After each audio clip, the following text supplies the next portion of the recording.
So here we have a new 2024 Cadillac XT5. This one comes in the luxury trim level in stellar black metallic. And then we have jet black leatherette interior.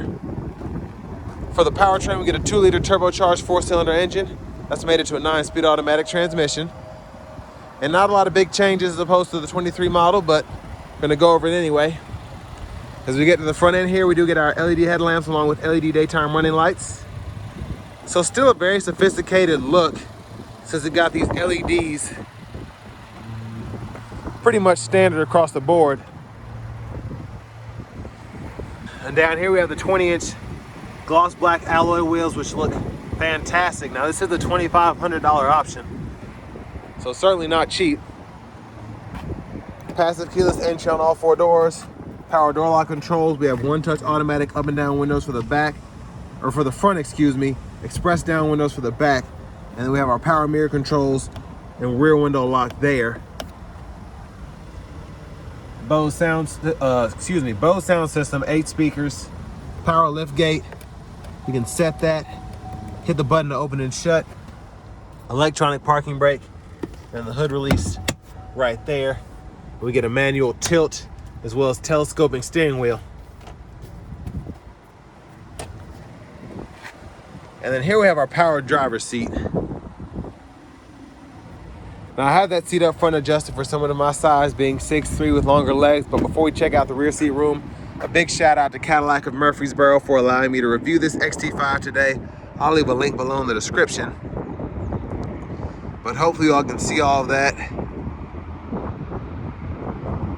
And there are the options there. Basically the wheels in the black get you from $43,895 to $48,410. Give or take that $1,400 destination charge. We're gonna check out the space here. Not too accurate, I had it pushed down quite a bit, so I wouldn't need this much room, because usually I can fit back here no problem. But rear AC vents there, a USB-C and a USB-A charge port there. Here's a view of the front from back here. We do get the seat back pockets on both sides, and then this middle seat folds down. Bottle holders are right there. Let's go ahead and make our way towards the back.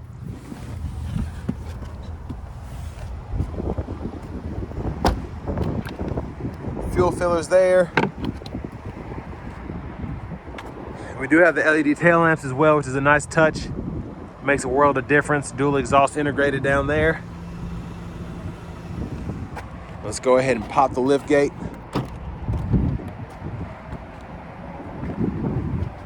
And there's a space behind the second row. Spare tires right in there.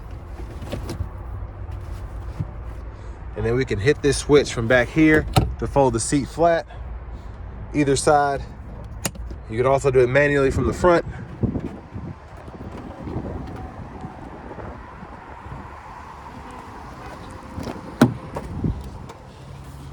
Pretty easy to just push it back into place.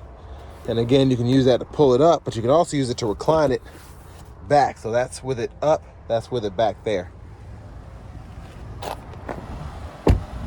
Now we get an 8-way power driver's seat and then a 6-way power front passenger seat here. Excuse the glare. Lockable glove compartment here.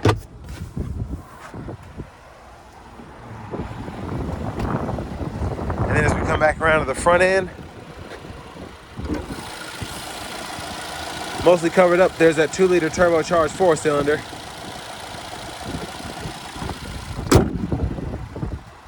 But next, let's go ahead and hop in the driver's seat real quick. Yeah, I do have the seat way far back. I apologize for that. So now that that's good to go, leather wrap steering wheel here. There's the horn. Now to this radio, I believe this is an 8-inch screen, so this has been here for a minute. But we do get AM, FM, XM radio, Bluetooth audio, and we have wireless CarPlay, wireless Android Auto compatibility, which is great. Wi-Fi hotspot. Pull up your climate controls here. You can adjust fan direction, fan speed, temperature, You have a few of those gauges down here along with your 3-stage heated front seats. And then you also have your settings here where you can go through, for example, your vehicle settings here, rear seat reminder, teen driver,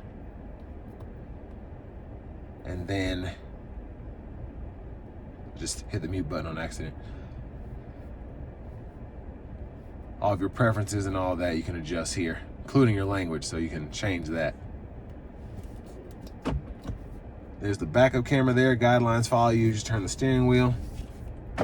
And then you do have your hazards here, as well as your auto stop and your parking sensors, which you can adjust there. Little pocket here. Now for the shifter, you hit the button on the side, pull down for drive. You can tap for manual, hold up for neutral, or grab this, pull all the way up for reverse, press P for park.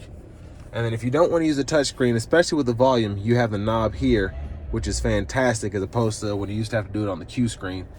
So that's been here for a few years, fantastic addition. And then this knob has been pretty helpful as well.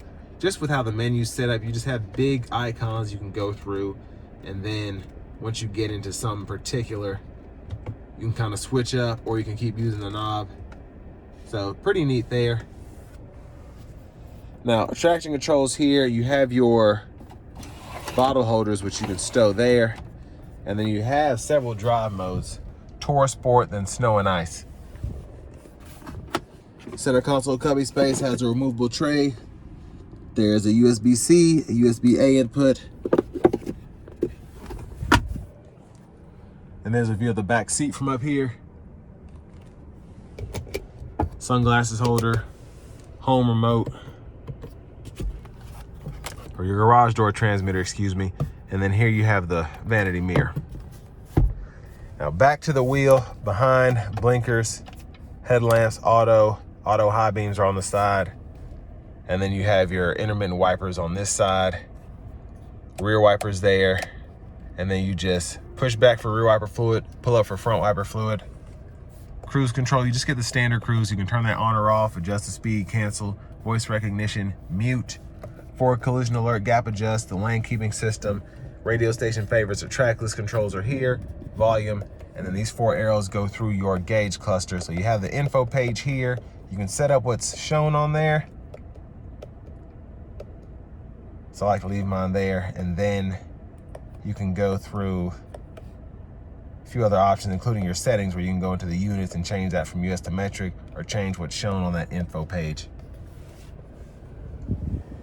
But push button start. Finally, here's the key fob with remote start.